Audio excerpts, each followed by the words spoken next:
Good evening and welcome to this week's episode of QTV, and as always we've got a great lineup of stories for you this evening.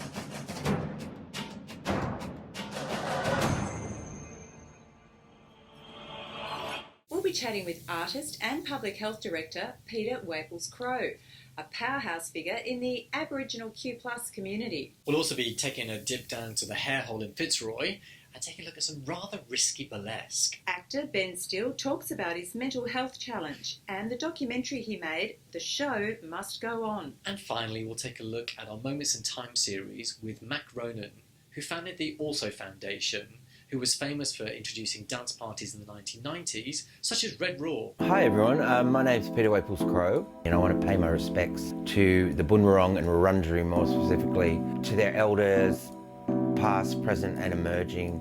I also want to pay respects to my ancestors, the Ngarigo people. I describe myself as a Q in the alphabet. I don't know, it just fits me better as I've gotten older. I was adopted out, so I'm an adoptee, and that's pretty key to me. And I grew up in the Waples family. We lived in Western Wollongong, in a town called Unanderra, in a housing commission house. But I remember it was quite communal, so I had two older sisters who were natural to mum and dad, and I had a younger brother who was also adopted from a different family. So they wanted two boys, and so they adopted two boys into the family. Everyone called her Mrs. Waples, and they didn't always say that to other people on the street. So I think she had a lot of respect. So yeah, and she always fought really hard if we were seen to be disadvantaged, at school or anything like that. She'd be over there having a crack, and defending us. So, I have fond memories of Peggy, who died, when I was about 25. Wollongong was pretty working class and fueled by alcohol and violence in lots of ways, go out and have a drink and biff each other, we were just like, whoa. But I was really proud of people who stayed in their hometowns and came out as queer, I'm just playing around with watercolours at the moment and doing dingoes. They've become a strong motif for me, a motif of the outsider. The dingo is our native dog, yet it's not protected. Yeah, I use the whole idea of natives as a metaphor for belonging to country, and the dingo has become this symbol of me that I'm not afforded all the same rights as a queer Aboriginal person as the rest of the community, as the other natives. I made this out of it's an old bear mask, but I refashioned it to turn it into a dingo. It was just a kid's mask. I wore it in the likeness of spirit in Akka, in that show in 2018. And I wore the cloak and this dingo mask, and there's photos of me doing that. I was used to wear a monkey man mask, a monkey mask. We were performing and having shows in different galleries and stuff. Then I became this persona, and it sort of matched, it sort of went around the time of Adam Goodes and that whole being called an ape. That's a really derogative thing to say to Aboriginal people. And I guess, I was called queer, a queer C, which I'm not going to say that word, but, even by parts of my own family, as a young person. So I think I'm in the tradition of grabbing back words and reinvigorating. That's why I much prefer queer now. And even in the Aboriginal community now, queer is seen as a bit of a slur. It was sort of healing for me to do performance. So yeah, it was out of my comfort zone. I did drag once a long time ago, and it was the same, you become a different person and a different persona, and it was quite enjoyable. And I think I said I was probably more introverted, but it was interesting that I ended up in a performance art cabaret / whatever punk band. Always was, always will be Aboriginal queer mob. I like art that challenges and makes you think. It's not always about healing, but it's always about saying something. I love lots of different kinds of art, and I use lots of different things to get my message across. People can ask that question, oh, your art doesn't look Aboriginal enough, and I think I've often tried to challenge that as well, and it's part of my activism as well, that I'm not going to fit into what your preconceived ideas are of Aboriginal art, because I'm not your preconceived idea of an Aboriginal person, probably. I found out my family totem was a crow, and Megan gave me this amazing mask. And I think I really like that I'm in the city and I see crows, and they keep me quite mindful. Mindful of the ambulances, of the fire engines. Just really mindful of being in the moment. You know, when I hear a crow, I'm really happy, and when I see them. So this is a crow mask that Megan Evans made me. It's pretty cool.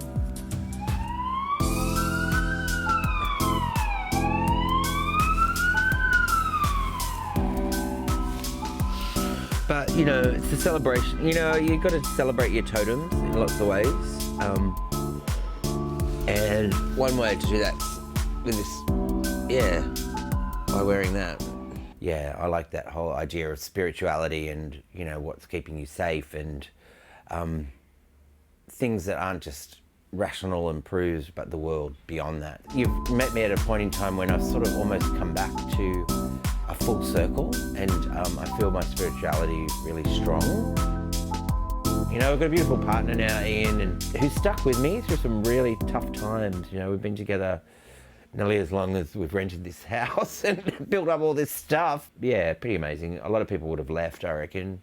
Unfortunately, you get into the queer community and it's dominated by the same structures that are making the world go round. Yeah, resilience comes up as a word a lot, but maybe it's overused, but I feel I'm quite a resilient soul. I think my art and my life speaks to a lot of that sort of stuff. You know, I'm a late bloomer, you know, and I'm always going to be. Everything's come later for me. I'm just trying to make the world a bit better for the next generation of people, but I have a lot of, it's really lovely that that generation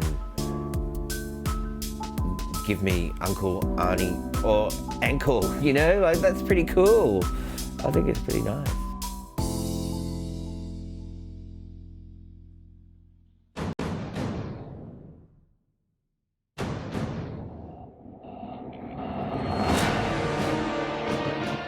Coming up next, some burlesque cabaret.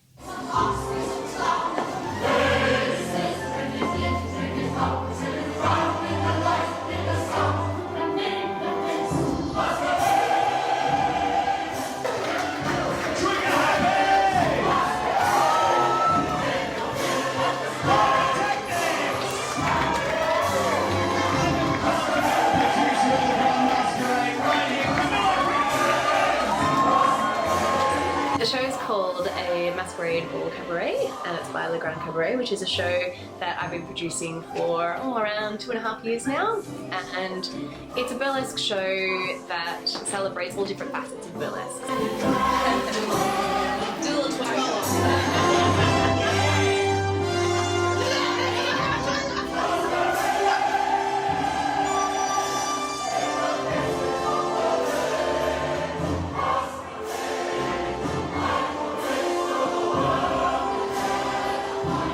Such a phenomenal lineup all here for you tonight. Are you ready to see some burlesque?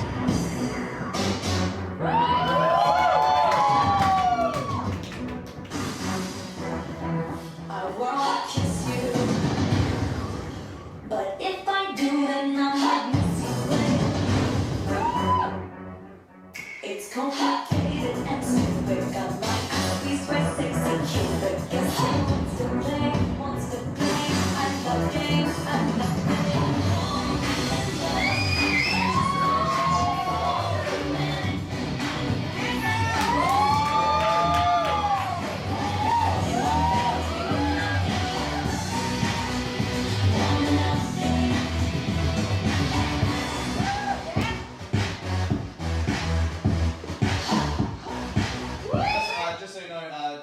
Burlesque Newbies, stage kitty is the professional term that we use for the person who comes up and cleans up after our burlesque performers.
My God, I do love that Liberty Fox. Oh, yeah, go on. One more round of applause.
Next is Ben Steele, who spoke on Joy 94.9's Saturday Magazine.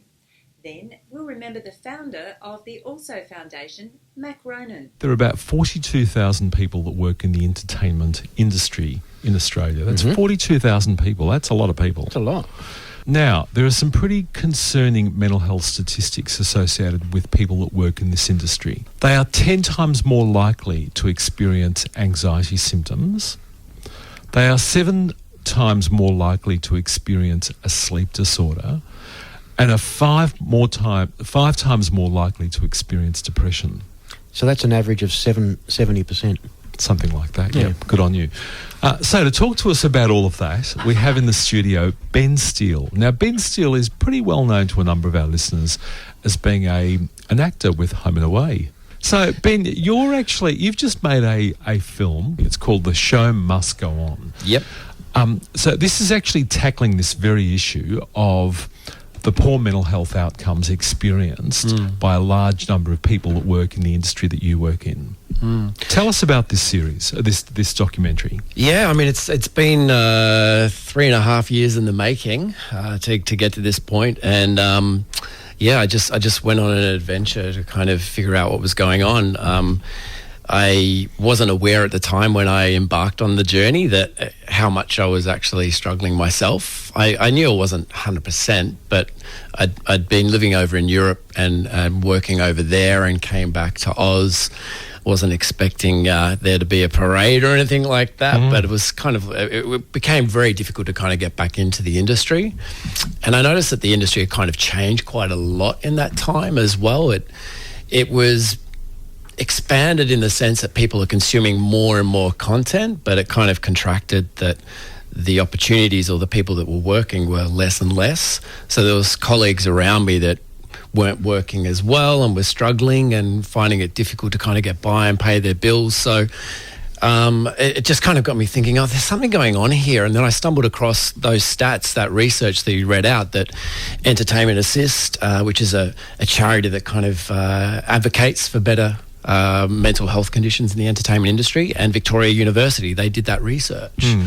And I was like, oh my God, there's something pretty big going on here. So I just started talking to people. One of the challenges, Ben, would be is because, whether it's radio, whether it's television, whether it's movies, whether it's live theatre, that, you've got to put on, the best face, the best appearance, the best attitude about the work that you're doing to entertain.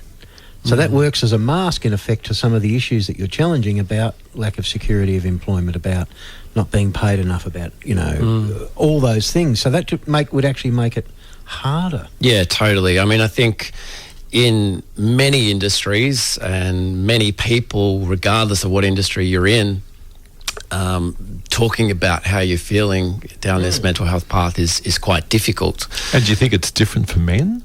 I think men find it more difficult, and I think the stats kind of prove that as far as, suicide, 75% of the suicides in Australia are men.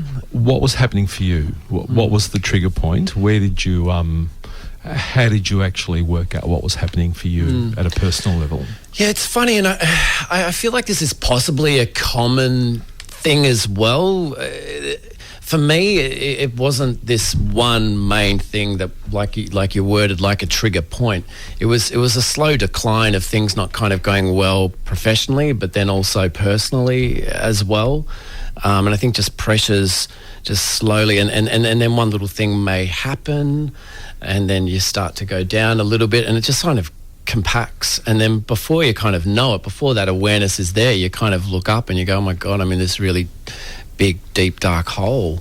And then the thought of getting out of that hole just seems like nearly impossible. Through this journey, through getting support and learning and speaking to all these people in my industry and hearing their stories and hearing what they've done to improve themselves as well, I've really had this fantastic gift given to me that enabled me to kind of figure things out for myself. So the show must go on. What's it trying to do? Tell us about it. For me, it's kind of a tool. It's a resource. It's a way that people have been able to share their story, and what I'm hoping is that people will be able to relate to their story, whether they're personally going through something themselves that might just help them kind of go, oh, okay, I feel like that too. I'm not alone. It's kind of a conversation starter for me. People have so generously given me their time and their stories, and it's kind of the starting point. The next big step for us is when we take it on the road, that we've got workshops and resources, Q&A, panel discussions associated with it. So is this targeting people in the entertainment industry? Definitely want to have a big impact in the entertainment industry to help turn these stats around. We can't do it alone. But certainly I feel like the film will appeal to a wider audience as well. You don't have to be in the entertainment industry to watch this. There's not too much, jargon from our industry, because ultimately mental health is a human condition. So what people are talking about specifically, Sam Neill might be talking about, stage fright and the anxiousness that he feels, but the emotions that he's going through and how he's describing it, anybody can relate to. Ultimately, the film has actually got quite a hopeful message, because you follow me on my journey through my darkness, and it kind of shows how I do recover and come out the other side.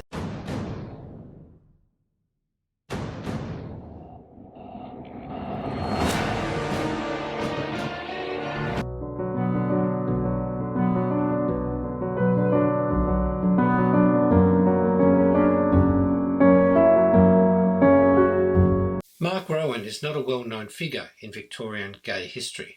Neither is Mac Ronan, the man behind the pseudonym, but he deserves a great deal of credit for the work that he did, mostly as a quiet achiever. In the 1960s, he was one of those that organised the Queen's Birthday picnics, which were extravagant events for the camp, as we said at the time, community. Annual gatherings of women and men, which were organised by word of mouth. People would be told where to gather, usually a car park in a suburb, and then told the real location for the picnic. It was all a bit cloak and dagger, but in those days, of course, it was necessary to be careful. And to be honest, it was probably adding to the fun that people felt, the sense of excitement that they felt when they were being called to this secret location, usually somewhere out in the hills. By the time everybody arrived at the secret location, they were geared up for a really good time. And they had one.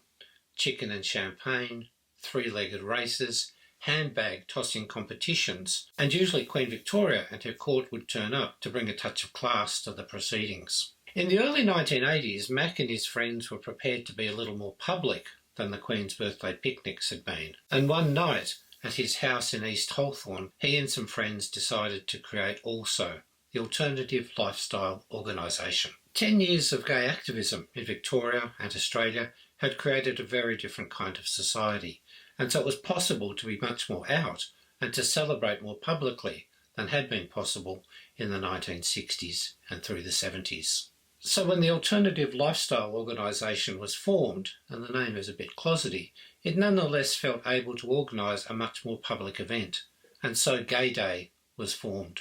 The original plan was to organise the event to be held at the Junction Oval in St Kilda, but a week or so before it was due to go ahead, the organising committee of the Junction Oval decided against allowing it. A poofters convention, one committee member snorted. There was a bit of chaos and disorganisation, but a couple of months later it was possible to go ahead with Gay Day here at the Olympic Park. Everybody was invited. The venues, the social, the political, the community organisations, everybody was going to be there. And so it turned out. 14,000 lesbians, gay men and their friends turned up for a celebratory day. There were stalls, entertainment, sporting events. The point was to enjoy the day as much as possible. As well as Gay Day, Also went on to become famous for organising dance parties, once or twice a year, usually held down at the Melbourne Docks. Mac remained a force behind Also for very many years, and although he was in fact a quiet achiever, he was nonetheless noticed, and today he and his partner Jeff are still included in the Melbourne Museum's Suburban Lives exhibition. Wasn't that great to see the life there of Mac Ronan and all those great stuff he did in terms of dance parties here in Australia? It looked like a lot of fun. And so much fun. Reminded me of my time. I used to go to some of those parties back in Ibiza, which is a small party island just off the coast of Africa. A great time there. But that's all for us from this week. There'll be more from Tess and myself on QTV next week, so please join us then. Good evening. Good night.